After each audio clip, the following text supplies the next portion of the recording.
Urembaya kurushiti balai godi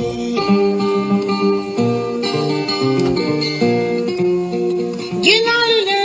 shiyayi Duya bila fawali o yafa Tunu sana muhammadi yadi yadi Haimaya emiji barawa Abenala de kula bando tiale mamara dinako Safara ila bazili fe Yanangoro kaila kalika ne o safara Tudu sama muhammadi yo bana zoro Urembaya bala baye alisuma Kono do fili be momma la yo bana soro Urembaya bala baye alisuma Bolo di mi mele be momma la yo bana soro Urembaya bala baye alane urembaya duma kola bando tiale mamara tinako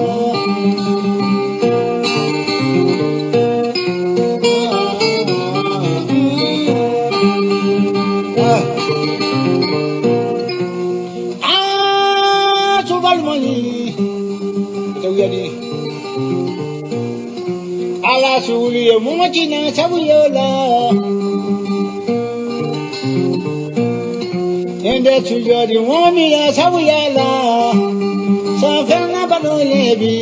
Abenala denya nangora barira hotina fonye Safana ila noladila Nangora yawana Abenala de kula banda tiale maniritina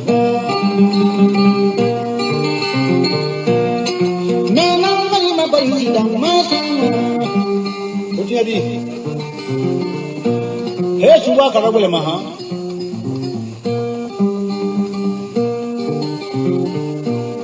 Anga mvasunguni meya abola dabola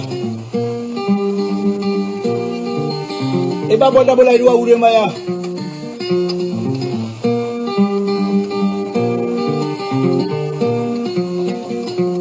Sungunu kuti leterão Bimanela ngwabla diaro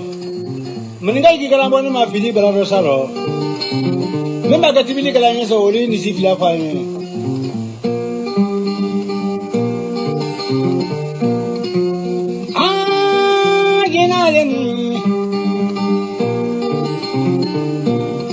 Naluka ni nanne fa o bararo saro Sunguru ni beri to ini na Timili base sunguru ma ori sise flafa Jadi na wonaro ni wo ya ko shiara afa kalamu Me ko la banda tinyale manele tinyafo Adi sunalani ya sabuyala Alahi Me ganga maradi ya ko la banda tinyale maganya tinyafo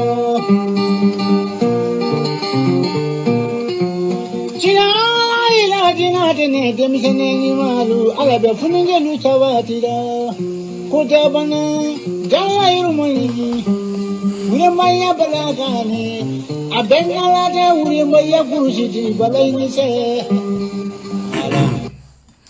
Salam alaikum dari de Paris alaji de Paris wala jude Paris belebele de Paris dagantigi xaw bela jele fu xaw be wali ni mondo anga foli be bela jele surtout Adja Madina m'a foya fa klanta kajatu sabune ga foli bien merci beaucoup grand sœur Marie tout fo almay ki fo ki wali mondo kadede aussi ma fo kenenga ya m'a foya kanga présenter fo madame de la présidente Nasra Sago ga foli bien merci beaucoup Asma Bayo Fatou Zara Kani Befo merci beaucoup Ourad Douzous Barni Gambi ambe nous fo antesere ambe do vidéo te dia vidéo te 30 minutes donika Amba befo ka befo ka wali mando il n'a pas bien donné bien dimasi ko cara mo ni ko cari kungoloma do metumbuna adamadena tu vois parce anya e bigo segu tungara na le tara malila anya e ko uya wole bi uya audio je te rappelle ouais uya le wole bi ça uya le wole ka enabi on ere mo chama wala kula ka ko nyingali ge ni beni kumana ni mo wore kumana ni mo wore kumana ka ko ɲininkali kɛ a minɛna kun kelen pe min na ɲɛ kɔni ma sɔrɔ a la fɔlɔ mɔgɔ de ye plainte ka kan wa progrès de yɛrɛ de y'a minɛ wa donc an b'a ka ɲɛɲini an ma sɔrɔ komi problème t'a la parce que ne ɲɛ bɛ Buba Fane ninnu ni fɛnkɛw la ka wuli ka tɛgɛrɛni fɔ ka wuli ka tɛgɛrɛ fɔ ko karisa donna kaso la a kɛra tan i m'a faamu karisa donna kaso la a kɛra tan nɔ ka wuli ka tɛgɛrɛni fɔ o ko la sari mɔgɔ ka kaso la de Buba Fane donna kaso la n'a kun y'anw jɛ an kun ma mugu i la o e donna kaso la Abudu Ɲangi donna kaso la Tayiruba ninnu donna kaso la mɔgɔ caman donna kaso la ne ma mugu a si la dɛ mais mɔgɔ min ka kaso la don ne ma mugu a la dɛ ni n y'a kɛlɛ yɛrɛ yɛrɛ wa hali lahara n b'a tigi kɛlɛ o de ye tɔgɔ ko Ras Bachi o ye ne ta de ye sinon aw donna kaso la yan nɔ an ma mugu la yan nɔ dɛ kaso la don tɛ ne y'a f'i ye ko n'i ma deli ka taa kaso la e bɛ siran de k'a fɔ ko fɛn min don sinon anw taara kaso la o ne yɛrɛ ka diɲɛlatigɛ tilancɛ est ce que ne ma tilancɛ bɛ kɛ kaso la wa ne yɛrɛ taatɔ don Mali la dɛ a bɛɛ ni Ali kuranɛ cɛ ne taatɔ don Mali la ne ta tɛ k'a fɔ ko ne bɛ taa Mali la ko k'an dogo Mali kɔnɔ dɛ ne bɛ taa de parce que n'i kɛra cɛbakɔrɔ ye n'i ye min kɛ i b'a assumer de i m'a faamu Bijou Siraba ninnu bɛɛ ma taa kaso la yan e Buba Fane ninnu ma taa yan bɛɛ ma taa yan nɔ mais fɔ mɔgɔw ka fɛn dɔ faamu fɛn dɔ de bɛ yen parce que i b'a jate minɛ peut-être n'u ye Segu Tunkara minɛ ko diffamation ou k'a ye nkalon da dɔ la k'a ye ko dɔ ta ka da dɔ la o bɛ se ka kɛ tu vois mais Mali kɔnɔ i bɛ fɛn dɔ jate minɛ u yɛrɛ dama bɛ tilen ka nkalon da ɲɔgɔn na ka ko dɔw fɔ ɲɔgɔn ma i sigilen i kunkolo bɛ dimi hali wulutigi o n'a ɲɔgɔnna caman u bɛ kuma caman fɔ transition ma u bɛ fanga la gosi u bɛ jamana yɛrɛ buruja cogo min na tu sais c'est quoi parce que u bɛ Mali la n'i bɛ Mali la i bɛ fanga buruja i bɛ nkalon ta ka da mɔgɔw la i bɛ fɛn nasuya bɛɛ kɛ rien du tout mais an minnu bɛ kɔfɛ n'anw bɛ extérieur la anw ta t'a la dɔwɛrɛ ye parce que anw b'a dɔn anw faso de ka d'an ye an minnu bɛ kɔfɛ n'anw y'a fɔ don o don n'an taara vacances la i bɛ taa dɔɔni papier dɔ sigilen sɔrɔ ko wayi ko n ye u yɛrɛ bɛ mun de fɔ ko mun u bɛ fɛn dɔ de fɔ fɔlɔ mɛnɛ ko n ye fɛnkɛ dɔ d'a kan ko n ye polisiw bila ko ka mandat dépôt d'a kan an minnu bɛ kɔfɛ n'anw taara Mali la dɔrɔn ko ka mandat dépôt da aw dun fana b'a dɔn anw tɛna ɲɛ Mali kɔ diyagoya de don anw bɛ taa Mali la o ye diyagoya de hali ni sankolo jiginna ka nɔrɔ kabako ka da dugumala la anw bɛ taa Mali la i m'a faamu mais minnu fana b'a fɔ ko wayi ko non ko justice tɛ baara la a donna ta o kuma fana o ye nkalon ye dɛ parce que ni justice ye mɔgɔ dɔ minɛ n'o y'i ka mɔgɔ ye i b'a fɔ ko ayi ko non ko justice ka ɲi dɛ n'o ye ko justice ma ɲi dɛ mais n'a ye dɔ minɛ n'o t'e ka mɔgɔ ye i b'a fɔ ko non ko justice ko non k'u tɛ baara la ko justice tɛ baara la ko justice bɛ k'u corrompilen don a donna kabi ala Afrique justice a bɛɛ lajɛlen a fara ɲɔgɔn kan kɛ i m'a faamu mais fɛn dɔ de don anw minnu bɛ tunga na n'anw bɛ video ko kɛ dɛ i kɔni an kɔni an bɛ taa kaso la o ye diyagoya de ye parce que n'i y'i da don a la i bɛ kuma cogo dɔn anw n'u fana jeli ka kala o ma i m'a faamu anw jeli ka kala o ma sinon ne filɛ nin ye bɛɛ b'a dɔn ne ni Segu tɛ bɛn o bɛɛ b'a dɔn ne ni Segu tɛ bɛn mais peut-être Segu ma deli ka kaso kɛ ne kɔni ye kaso kɛ ne ye kaso kɛ sigiyɔrɔma joli joli ne ye kaso kɛ ka taga ne b'a dɔn min don mais ne ka ala deli tɛ k'a fɔ ko Segu ka taa kaso la mais ni Segu taara kaso la aw bɛ bɔ sa Tijo Tijo Glomi Tijo ne tɛ fɛ k'e tɔgɔ fɔ quoi parce que ni aventure danna e Tijo ta ma diɲɛ kɔnɔ Tijo ko Tijo de Paris Tijo de Avuru ni aventure danna e ta ma ala kun ka ne faga Mali la quoi ni aventure da kun danna e ka aventure ma ala kun ka ne ni minɛ Mali la ne ma se e ka aventure ɲɔgɔnna ma Tijo de b'anw bɛ pinɛ kolonkolon duguma bilahi pinɛ de b'anw bɛ anw denmisɛnnin anw bɛ pinɛ kolonkolon ka wurulen n'a ye e bɛ Faransi in kɔnɔ yan nɔ e sera ka sodenni fila dɔrɔn de jɔ aw ka so hali sini mɔgɔw ka taa lajɛ hali sini suala de sera ka taa pɛntiri ka taa a bari dɔɔni ka kerepi dɔɔni ka d'i ma sodenni fila san 30 aventure sodenni fila e y'o de jɔ aw ka so hali sini wa so ni yɛrɛ jɔcogo a bɛ i n'a fɔ pisɔn soloni mais ne bora a eta plainte do seguga aya ebe ta plainte bita do seguga aya ta nge seguga ma e akila ka tara ka besa ka mo ye kuma fo ya no li do na kaso ngona ka bo e ma famu mo be do kaso gele ngona ka bo oni mo kaso la ta ne e bi nyimbo la kaso la ta te dia wuli goy kaso ere la baro minga juga ni kaso ge kofela la ori ga juga on me kaso modele mina parce que on me kaso la ne do na kaso la français ata do kaso la Italie o Italie kaso no a époque ne te italien quand même fouille mais beta kaso la iso mo be ti la je i era ni munu be kangele foli be i fa dugu golo ga beta kaso la sono debi ne be jigi malla dom na ne afon do ni ngonta to do malla ne do mo ba ye bientôt me malla billahi aramade o ma ye bientôt ngonta to do malla minga gelangu ga de ko ga matla nyana ma sa na ma tike ka nya matla nyana ma ani Angleterre nyana ma Angleterre nyana ma o Angleterre do rebe akilimu bo la do ni ne rebo sanfe katanga ima famu parce que kata go way kaka to chuiga utene taede ugo karsa na mali la bigi dugo utene de la beni sans pere che utene kata kaka ta chuiga o neta teni justice neta beni nyona ani mo wero ni mi ma je odo neta beni che iniga dalu na mfane ni ga dalu siglenu ni kiri ma je amina aiwa ne ga matla membulu na matla membulu aiwa nga fa into of la ka bongono Angleterre climatisé billahi abembulu nya o be préparer le no ko bebla ima famu o iga ngata minda ibo da ka tla ka bodda ba fe o ka tla kana ki ga barake tranquillement na balli la o de ga jugu so de bi se utatola do iben de black mo la ngo mali ko do mo be video ke ndi be taga dro matlan sa igala jofolo makla be makla le sango bla ka Angleterre sango bla o ka dumuni nyere mo songo diga mo ma na tegera ka nya odo na ma tegera nya ini ga matlanga do ini ga Angleterre ga do o ni be boy ko di doma ko nyo dorondi ima famu ko nyo dorondi sura ni mo e ka dado malikola mo bi dado malikola ma pere o de ga du o de ga mo ba fo he dani kana ta mali la ma nya ngone kana ta malla ta ne danga de ne ngone fasori do i kana ta malla mo ne do ngone i fasori de kana ta malla ne kana ta malla subhanallah mo ne gara ha o segu amba nga benyene bo shiegele anga benyene bo ka ko be ka benyene bo e ka sura ta te dore ko yo suno mo ba kuma mi fo segu be kuma mun fo mo ba mi fo mali kono mais tellement que malien ni ba sigi ki makono ça dit ala era ki tachie quoi ki makono mais alhamdulillah on fait ki ngara ko indala ko iga doki yere yo de kausa e gata kasoge ka kla ka bo zero ka soro fente ka kla kana tuwana ka kodo dam o de ka juwa kola ne a fo segu nuye una utatora ay maklan sa ou fait parce que programme nous faisons des et ennemis sigilé no ki magono dien on oli ragi la gita be dien alors que nationalité de segu bulu alors que segu tungara nationalité de babulu mais ne même Maliki Konaté na ha segu a été interpellé segu a parce que Maliki Konaté est rebe minda Mali c'est pas la peine quoi c'est pas la peine il m'a famu gila wo kasolo do ko were segu be bossi sanno a bora chini gena o mais akoni na bo akoni ni aduna akoni be bo kaso ina o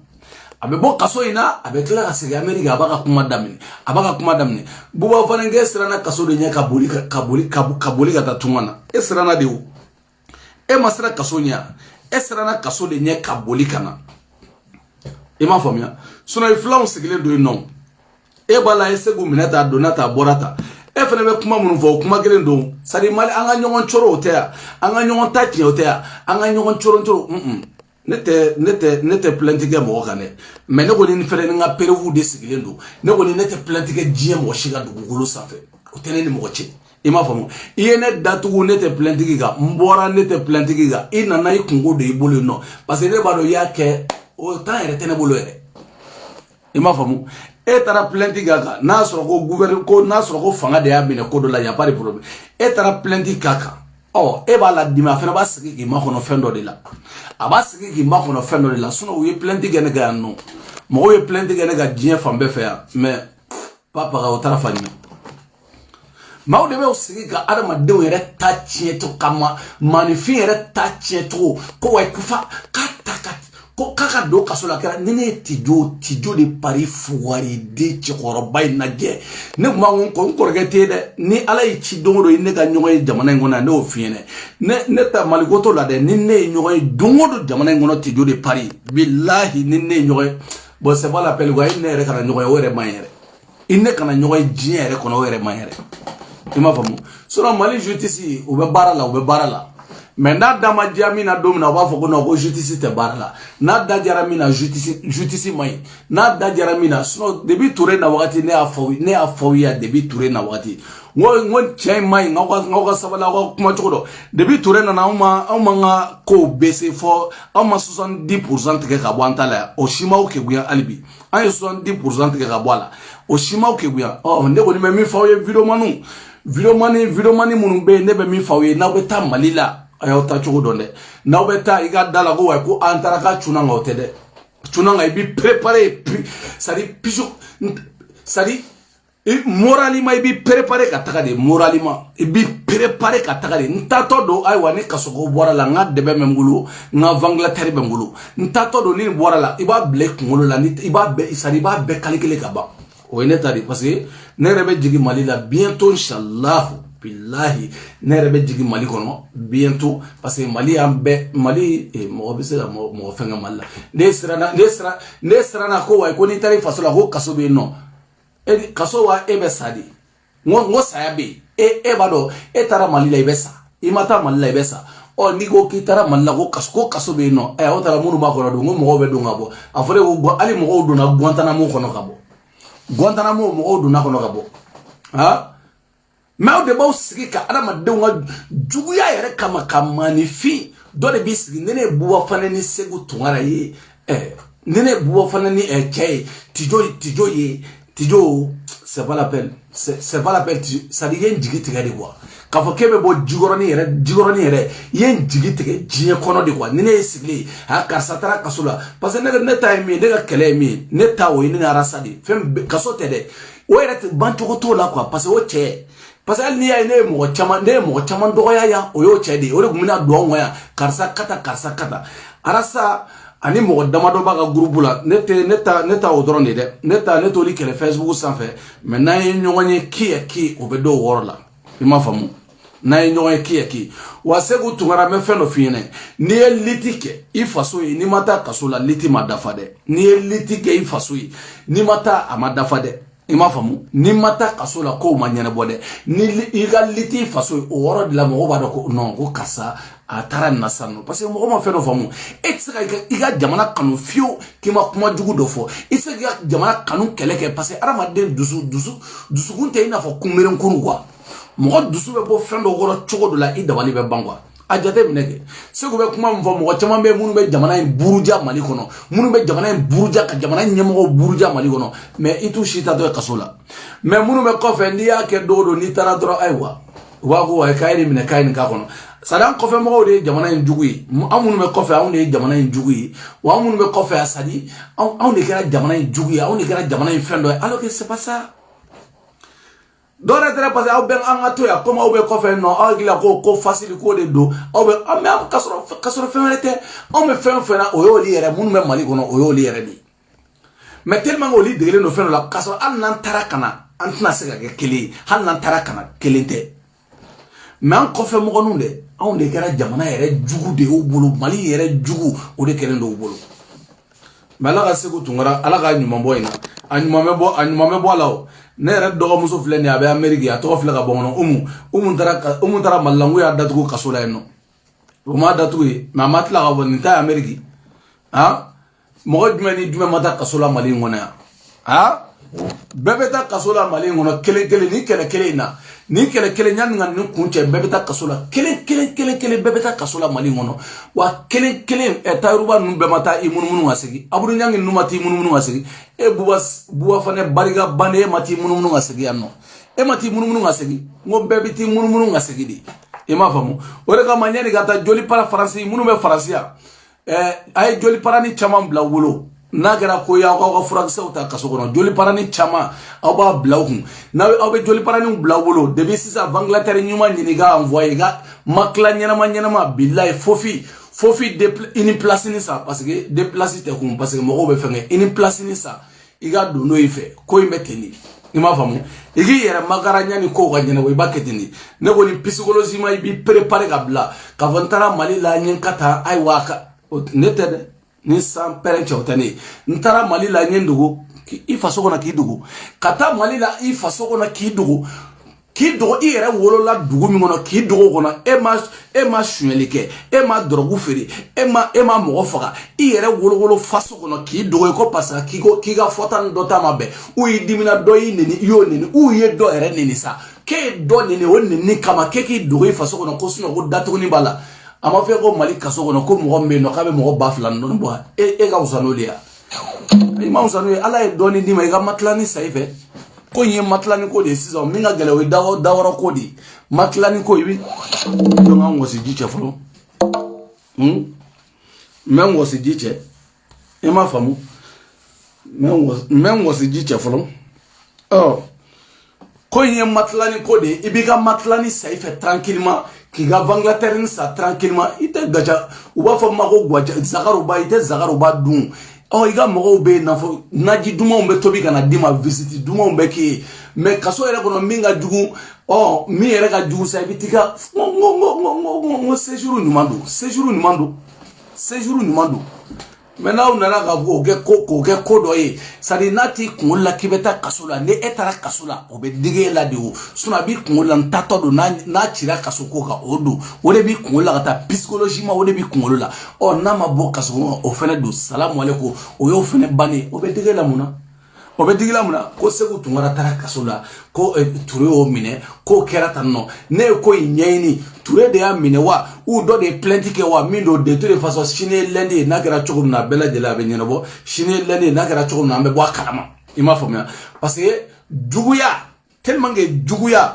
ni mɔgɔninfin n'aw ye juguyaw ta ka juguyaw ta ka buna adamaden sɛgɛrɛ ne ta tɛ juguya ye ni arasa cɛ dɛ mais arasa n t'a fɛ a kana kɛ n fɛ n'a bɛ lahara ala kan kɛ diɲɛ kɔnɔ ni bɛ diɲɛ in kɔ kan n'a bɛ Amérique ala kan kɛ Irisi jamana kan an kana se ɲɔgɔn ma ne ni arasa ne o kɔni o tɛ se ka bancogo yɛrɛ t'o la yɛrɛ bilahi bancogo tu n'o tɛ se ka bancogo yɛrɛ o ye ne ni arasa ta ye o tɛ dabila cogo t'o la malaw an ka bɔ yen an ka don an bɛ min kɛ ka don video kɔnɔ ka video kun ka video yɛrɛ laban parce que video in tɛna mɛn I m'a faamu k'a fɔ ko Mali bɔra G5 Sahel la G5 Sahel an y'a ɲɛfɔ aw ye yan Mali bɔra G5 kɔnɔ G5 parce que G5 ye fɛn min ye français ka kulu sigilen don je pense n delila ka a tɔgɔ filɛ ka bɔ kɔnɔ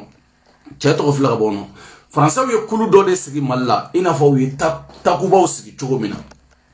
I n'a fɔ u ye terroriste groupe caman sigi cogo min na mais comme mɔgɔ minnu bɛ jamana in kunna bi u kunkolo bɛ baara kɛ mɔgɔ minnu b'u kɛrɛfɛ peut-être u ka conseil kunkolo ka ɲi u ka information u kunkolo bɛ baara kɛ yɔrɔ caman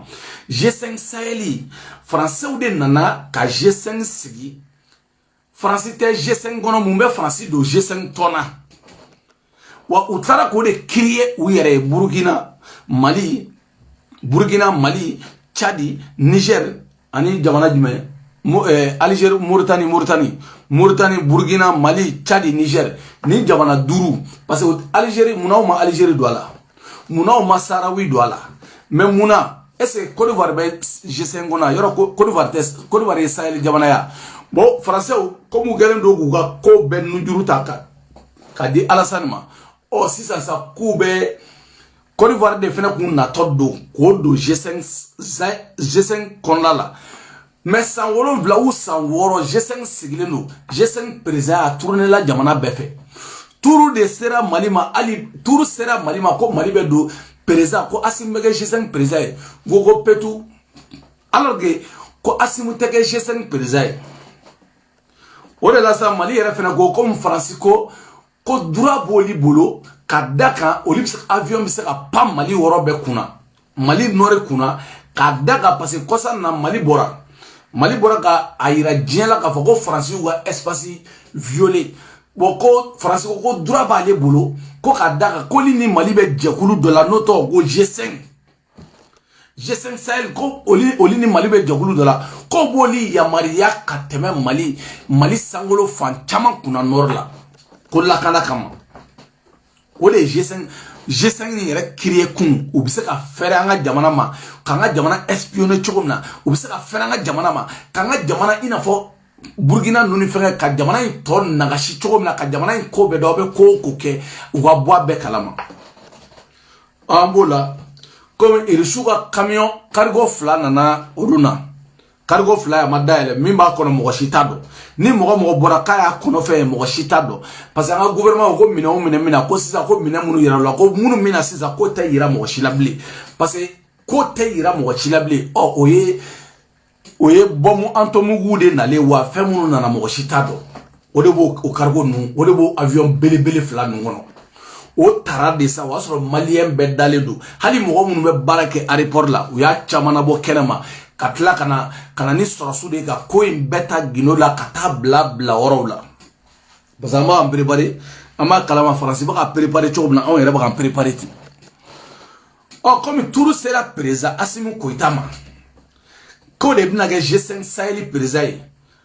tubabu go ko teke unana fo bazimu nu yana ko no ku kana sonne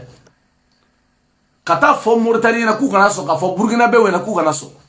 ka fo Chadi ya unyana ku kana so bi Malia yira France la tuguni Malia yira France la kibe boni côté au côté on bo goshi gateme an yere tefe ena an nga je la kana kola an tefe ena an nga je dien foila ebe boni côté au côté janfa e asri an deun de bi fe an jamana ngona an deun de bi ga école la iga politique trasra u beta dien côté male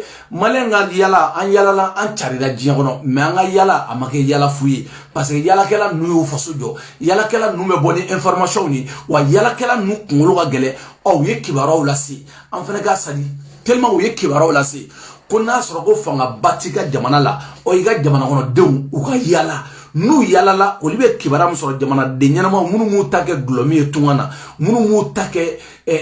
sobieta etungana munu mu take kajarabi livito na tungana munu mu take kajarabi saki marku la tungana munu mu take kajarabi neki nyuma na tungana olibe seka jamana yere bobolula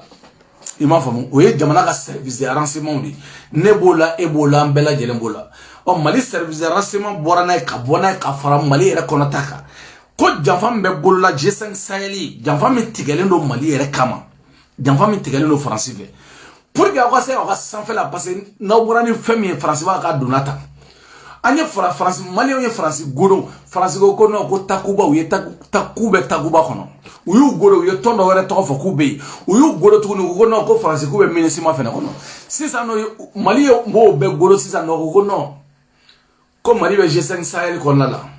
oui une baisse tout ça dit toi oui il fait quelque chose mais on va baisser donc Mali veut faire débalancer qu'à France là trop bien mais Mali et France bon qu'à bénéficier ou finir Mali et France t'as tellement Mali ma charia clé à ma violer debout et France à ma sali genfobi à charia clé au ma violer clé comme Mali et charia sur ça là Mali et France t'as tellement na charia bede article sur article point par point katla ka boka ira dien là au début France mo ça adu tisaka giri kata atisaka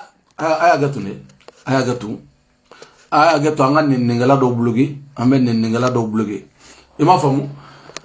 voilà aba fawiye ko mo ba fenge ko déformation ni fenge mo ba ta kalo kele ni kalo flawge kasula o bena taw kana mo nenia adu farawe Mali joli de ko be chogomina touré flena naka mo de Facebook ora ali ga commentaire ou la dessa quand tu tara mine bi ko yo kuma do fo Mali joli de ko la o tara mina aw commentaire kala na ma nene ndabla billahi ko nya ke dani ga page goro ntoko kana kungo be dani yere dala ntoko kana fala de parce que afara ko ka coin de dabla ko ka coin dabla ima famu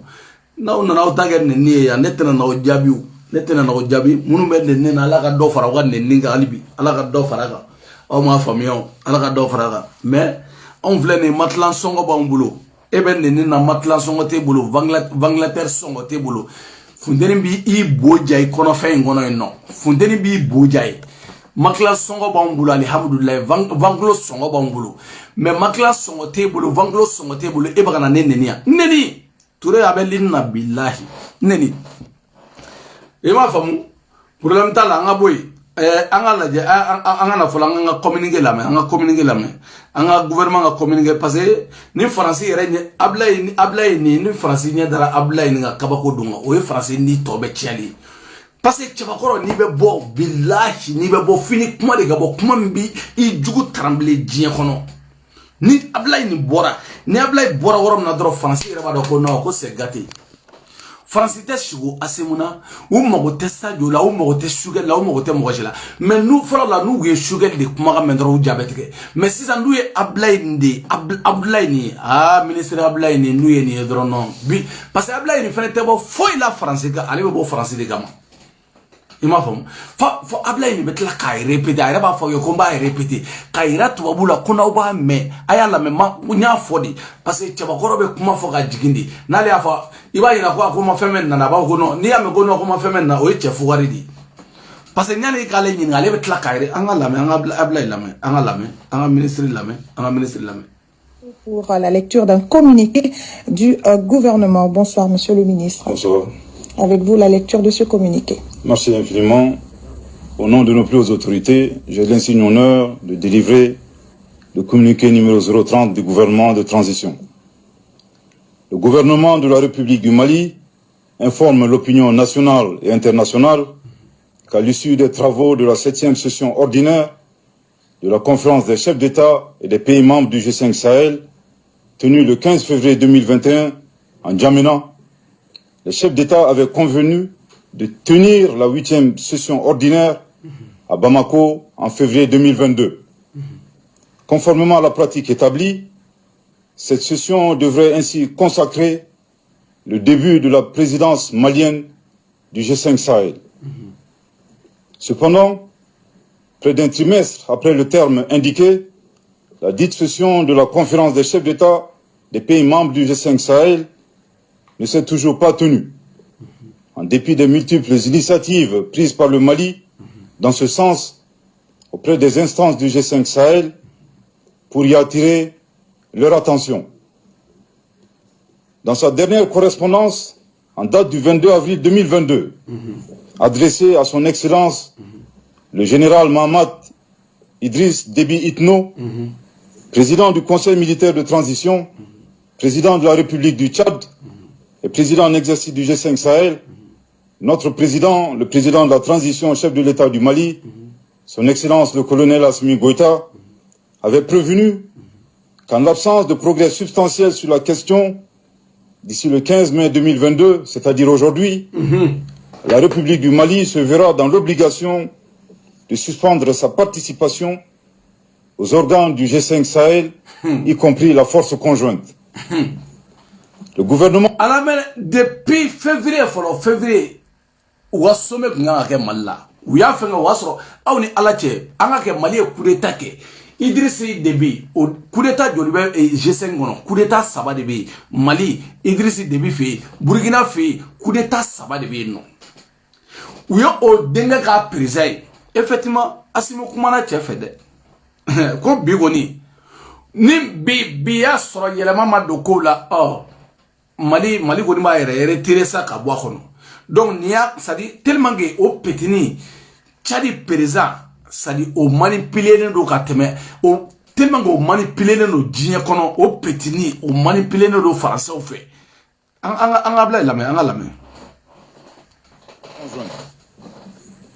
Le gouvernement de la République du Mali rappelle que la non-tenue à Bamako de la 8e session ordinaire de la conférence des chefs d'État des pays membres du G5 Sahel, ainsi que les réunions statutaires des autres organes, constitue une violation d'une décision prise par l'institution, mais aussi celle des textes de base du G5 Sahel. Le gouvernement de la République du Mali rejette fermement l'argument d'un État membre du G5 Sahel qui avance la situation politique interne nationale pour s'opposer à la présidence malienne du G5 Sahel. En effet, aucun texte juridique du G5 Sahel ne prévoit des restrictions contre un État membre sur la base de sa situation politique nationale. En la matière, aucune disposition des textes de cette institution ne prévoit qu'elle puisse également endosser des sanctions ou restrictions édictées par d'autres organisations à l'endroit d'un État membre. L'opposition de certains États du G5 Sahel à la présidence du Mali est liée aux manœuvres d'un État extra-régionale visant désespérément à isoler notre pays, le Mali. Et de cette situation, le gouvernement de la République du Mali en déduit une perte d'autonomie, une instrumentalisation et un dysfonctionnement grave des organes du G5 Sahel, notamment la conférence des chefs d'État et le secrétariat exécutif, dont le programme de travail annuel et le budget 2022 ne sont toujours pas adoptés par le Conseil des ministres de l'institution. L'instrumentalisation d'une institution comme le G5 Sahel est de mutualiser les moyens pour garantir les conditions de développement et de sécurité dans l'espace des pays membres est fondamentalement contraire aux intérêts de nos pays et de nos peuples qui font face à d'importants défis dans le domaine de la lutte contre le terrorisme. En conséquence, le gouvernement de la République du Mali décide de se retirer de tous les organes et instances du G5 Sahel, y compris la force conjointe. Je répète, l'instrumentalisation d'une institution comme le G5 Sahel, dont le mandat est de mutualiser les moyens pour garantir les conditions de développement et de sécurité dans l'espace des pays membres, est fondamentalement contraire aux intérêts de nos pays et de nos peuples qui font face à d'importants défis dans le domaine de la lutte contre le terrorisme. En conséquence, le gouvernement de la République du Mali décide de se retirer de tous les organes et instances du G5 Sahel, y compris la force conjointe. Je répète pour une dernière fois. L'instrumentalisation d'une institution comme le G5 Sahel, dont le mandat est de mutualiser les moyens pour garantir les conditions de développement et de sécurité dans l'espace des pays membres, est fondamentalement contraire aux intérêts de nos pays et de nos peuples qui font face à d'importants défis dans le domaine de la lutte contre le terrorisme. En conséquence, le gouvernement de la République du Mali décide de se retirer de tous les organes et instances du G5 Sahel, y compris la force conjointe. Voilà. Donc, Mali, on a jamana na on est minga nga jamana ngo kaide. Sano de la ni kuma fako mo shiti sera Mali bobola ni Mali werete. Wa mashiti ire faso iga dujo ni irete. Kadaga ko G5 Sahel kono a sharia ubonya balia. A era munu nga ke malla. A shimaga ke chogola. Asimu ne nga ga president. O makoi kadauga comme Mali ga nyini nabi comme Mali gouvernement a décidé ko G5 Sahel a sanfela ko a momili ko a sorasi ko Mali jamana kono dew ku ta kono bi u ta kono shini anta labi ko ka daga taxi munun be G5 Sahel yere u yere sare asigito u yere sharia munuta o sharia u bela jele u ya be violer de a violer français u ya be violer a ko G5 kakara G4 sera o mo obenamen kosobe malien mo metunga na ngachade obenamen kosobe on te fugari de ne farasi amasadi munu musigi Mali kono dondoni sera o nago ko kalotani shegi ni angora farasi amasadi la kana farasi bazula kabo farasi bazula ka segi ngana sisa no G5 yere la folo sera o kelete de amba o toindi dura ko ye dura ko de o ama wuli ka taga togo kata togo chenfe ka kan demea o bete ka sharia wuni ka dura wuni ka ira dinya bela kan yere be négociation ama datu go dinya mo shinye. Ode kama ni Mali gitari sigara josula he sugali bora ay datu sugali go tanno adonata borata mene ba wujini ga jinya ko da ndete horonya fo sadi mo munu muto sigi ka afoko sugali ya donta nete horonya kuma fa do law nete horonya kuma ira fala parce que le problème c'est quoi nene usigi le wole busigi eche busigi dabaya fin de la mais nous on fait sigi le wa ko no ka rebe dabaya alors que non c'est pas pareil antekele ayaw sigi dro billahi sera o betoga mana ko la ne m'a fait CEDEAO be to ni mana ko ni mana ko la Assimi be se ka bo CEDEAO kono te pew Assimi yɛrɛ bo CEDEAO kono pew Assimi ba ko bogo c'est bon ni yoro ni bora sisa Ablaye ni Ablaye job bora ni ko fe kalo kele kalo fla Ablaye kun la ko e Mali bolé CEDEAO la o kono frontière CEDEAO la ante CEDEAO la en France ni min ba ka fanga daele o ka daele kongo ma mfa ko Maliens ni ba la ko wa ko jamana ka gela donata borata jamana ka gela te dore o tuna fen fa ne wulutigi ka vocal do la membi ntaro ayo émission ke ka kumbe concert la wa kumbe muna ne o do la ko jisuma manani ko o taka so Mali kono ble jisuma manani ko taka so Mali kono ble sebeni ngona tema dora igi kunda jeliba nunu bangmana nunu igi kunda segu sarawa o tangola na ni be jisuma fere ta so mo bi jibo kolona worobne oni fengola ko mi ko jisuma manani yere kana fere giya kono yere jisuma yere kana fere wa soro frigo be mo munu fe ha ta e kay fanfela nunu na marga dugu nunu fanfela na soro frigo be woro do la no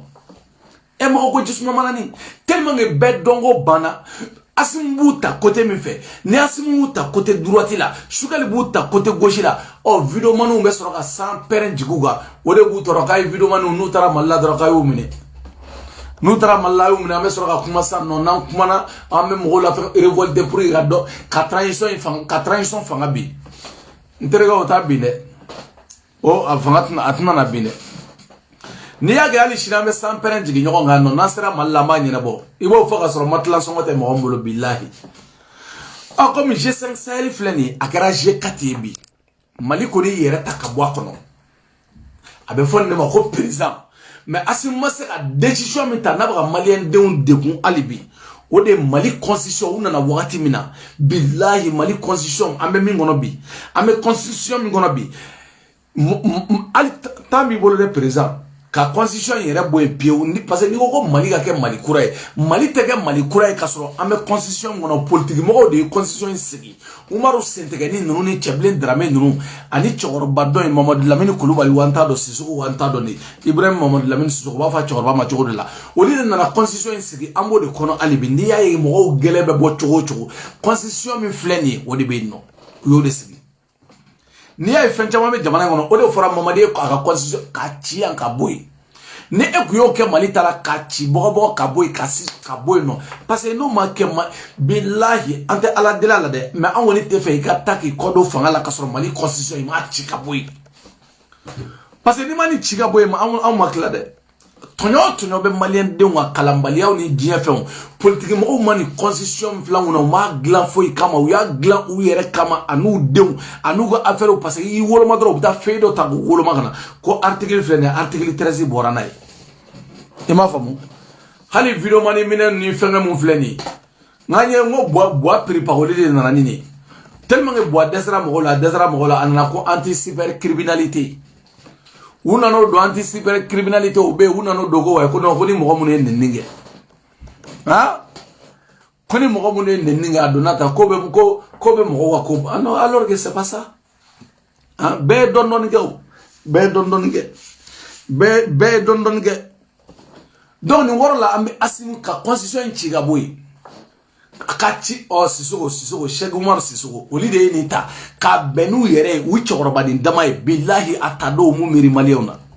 waso ante fendo malia munu me ante politique do ante foido kangata voter ka daga dana ja daga do lila katla kana loi do voter wi yere fene pana malien be segena malien mu ko imponu sara kata loi were voter wi yere assemblée yere kolala ko ka million kemedru di parti doma ka million kemesaba di parti doma ka million kemefla di doma mais au même moment kata ni bolla ka warde ba taka doma au même moment Sénégal do ka warde ba taka doma u bo klaw nu nyonche Umar Sentegani nu be u jano wari ka soroka jamana buruja ka bo jamana kono amake uye fem begla nga beja were dila ka bedda jawere la foi ma jamaliona ala danga mbos G5 kon la kera G4 nu be min kala ku o kala ame tongono moshite jamana ke moshite billahi Idrissi Déby al français Idriss Déby manipuler choco kaka Mali kele la France ga objectif ku yemi Mali ko la Idriss Déby ay terroriste même Mali la terroriste ye ne yɛrɛ jugu ye parce que Idriss Déby tara bogo aram bogo faga ka autorisation ɲini ka taa don fo Nigeria kɔnɔ ka t'u faga ka bɔ Idriss Déby bogo puissance sɔrɔ cogo min a bɛ fɛ ka na Mali dɛmɛ o dɛmɛ cogo la ten mais France tilara ka sira wɛrɛ de yira Déby la Déby ko non ko c'est pas possible ko sera kɛ u filɛ ka Déby denkɛ nɛgɛ k'a ka fa faga a yɛrɛ ka fa faga kana sigi fanga kunna yen nɔ a yɛrɛ ka fa faga kana sigi jamana kunna kana sigi o kunna an na ma f'i ye n ko France mago tɛ diɲɛ mɔgɔ si la France mago b'a ka intérêt dɔrɔn la ko ni ne ye dɔw mankan mɛn he ani France ye teri ye ani France ye teri a bɛ taa e dalen no Mali kɔnɔ e bɛ tubabu dɔn e bɛ tubabu dɔn ani France ye teri ye a dɔn kabi ala ye tubabu da tubabu bɛ wolo no de o de bɛ sɛbɛn tubabu kun tubabu b'a ka intérêt de dɔn tubabu mago foyi t'i la anw fɛ anw bɛ hinɛ fo ka diɲɛ wuli hinɛ tɛ tubabu la la preuve tubabu yɛrɛ filɛ ni problème bɛ alu yɛrɛ dama da la badema t'u la sinima t'u la foyi t'u la foyi t'u la kabi ala ye tubabu dan tubabu mago t'a somɔgɔ la mago tɛ foyi la o ma hinɛ somɔgɔ la o bɛ taa hinɛ de la ni tubabu ye boisson d'i ma nin boisson i b'a sara ni boisson 100 de e bɛ diya ni tubabu an bɛ taa ni nɔ ha tubabu filɛ nin an mɛnna ɲɔgɔn bolo a donna ta i n'a fɔ o kɛlen no ka wulutigi ninnu ni maliki ninnu sara cogo min na olu ka tubabu ka campagne kɛ ha tubabu filɛ nin an bɛ ɲɔgɔn bolo a donna ta a bɔra ta kuma caman ha e bɛ tubabu dɔn ni tubabu filɛ fɛn français filɛ fɛn o fɛn ta mais ne y'a fɔ n k'a mɛnna janya na tubabu bɛ taa ka bɔ an ka jamana kan anw ma se ka kɛ mais a mɛnna janya a janyana u yɛrɛ mɛnna de la o anw filɛ nin ye o fana tɛ nin faden sagoya la américain nɔfɛ américain t'u kɛ fɛn sugu bɛɛ ye u tɛ nin faden sagoya la olu nɔfɛ anw de ko k'an tɛ kɛ faden sago ye mɔgɔ nɔfɛ aw ko de ko f'an k'an tile olu nɔfɛ parce que aw ye zonw de ye ɔ n'o sonyali ko kuma fɔra ni min t'a fɔra a Segu Tunkara ye nkalon da n na ha Segu Tunkara an bɛɛ kɔni b'a dɔn bɛɛ bɛ c'est à dire videokɛla yɛrɛ tɛ mɔgɔ bɛ video kɛ ko wayi ko non k'i bɛ se ka fɛn dɔ ko Segu Tunkara ye nkalon da n na Segu Tunkara bɛɛ b'a dɔn bɛɛ bɛ nkalon dɔɔni tigɛ an bɛɛ bɛ dɔɔni tigɛ an bɛɛ bɛ nkalon da dɔ la an bɛɛ bɛ se ka fɛn dɔ fɔ dɔ ma mais o t'a yira k'a fɔ k'i ko ka go an ye o t'a yira k'a fɔ ko non mais o bɛɛ ye fasoko de ye faso kanu mais i bɛ taa Mali la o la dɔrɔn dɔ n'a ka papier ni sigilen don dɔ la a nana dɛ ayiwa an ka taa Ture fɛ yen a nana an ka taa Ture fɛ yen n ko diɲɛlatigɛ ye yɛlɛmaso de ye o tɛ foyi ye o n ko Ture delila ka yɛlɛma ni mɔgɔ joli Ture m'a bɛɛ kɛ kaso la mais u ma tila ka bɔ u bɔra mais Maliyɛnw ala ka Segu Tunkara ala ka jisuma ka fura ye aw minnu bɛ yɛlɛ la donna ta bɔra ta aw m'a faamu ala ka jisuma ka fura ye buba fana minnu bɛ ta nɔ donna ta bɔra ala ka jisuma ka fura ye mais a wagati fana ɲɛna parce que nin wagati la a bientôt sa mina jigin Mali la a funteninama de ka jugu dɔɔni funteninama bientôt sa mina Mali la san nɔ i m'a faamu ko in funteninama de ka jugu sinon fɛn foyi t'a la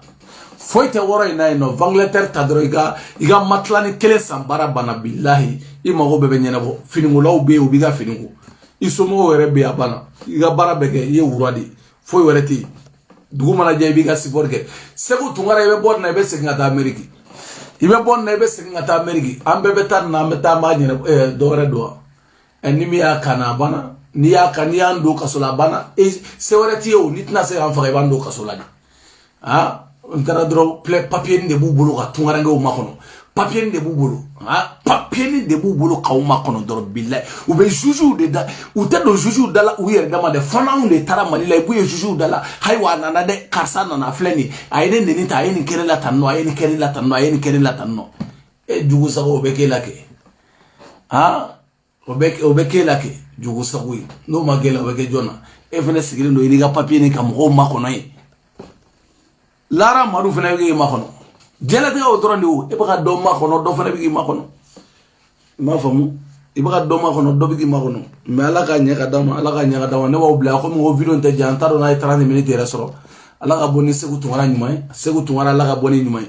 ala ka barika don Mali la ala ka barika don an ka Mali sɔrɔsiw la ala ka barika don an ka Mali ministres la baara minnu bɛ ka kɛ baara ka ɲi an taara ka bɔ G5 sare kɔnɔ o y'a bannen ye an mago tɛ hali G5 tɛ dɛ bilahi hali CEDEAO an bɛ bɔ a kɔnɔ yan